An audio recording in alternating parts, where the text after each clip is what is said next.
This is my Bible series, Day 2, Genesis chapter 2. So the creation of the heavens and the earth and everything in them was completed.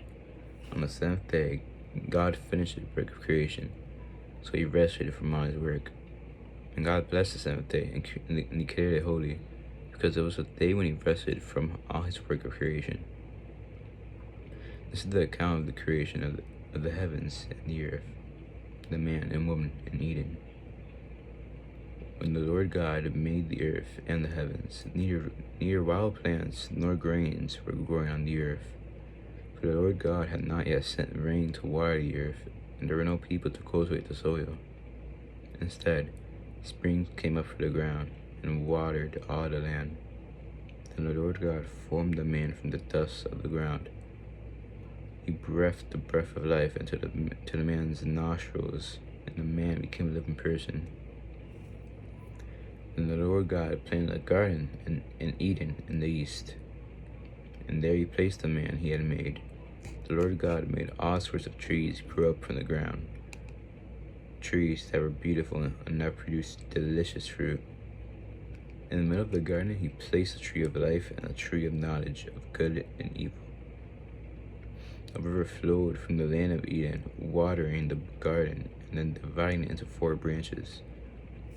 The first branch, called Pishon, flowed around the entire land of Havilah, where gold is found. The gold of that land is exceptionally pure. Aromatic resin and onyx stone are also found there. The second branch, called the Gihon, flowed around the entire land of Cush. The third branch, called the Tigris, flowed east of the land of Asher. The fourth branch is called Euphrates. The Lord God placed the man in the Garden of Eden to tend and watch over it. The Lord God warned them, "You may freely eat the fruit of every tree in the garden, except the tree of the knowledge of good and evil. If you eat its fruit, you are sure to die." Then the Lord God said, "It is not good for the man to be alone. I will make a helper who is just right for him." So the Lord God formed from the ground all the wild animals and all the birds of the sky. He brought them to the man to see what he would call them. And the man chose a name for each one.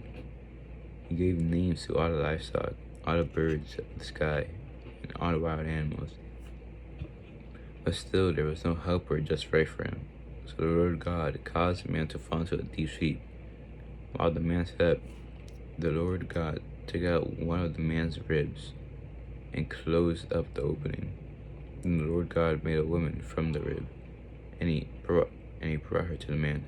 At last, the man exclaimed, "This one is bone from my bone and flesh from my flesh.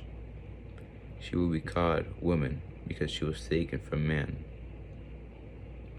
This explains why a man leaves his father and mother and is joined to his wife, and the two are united into one.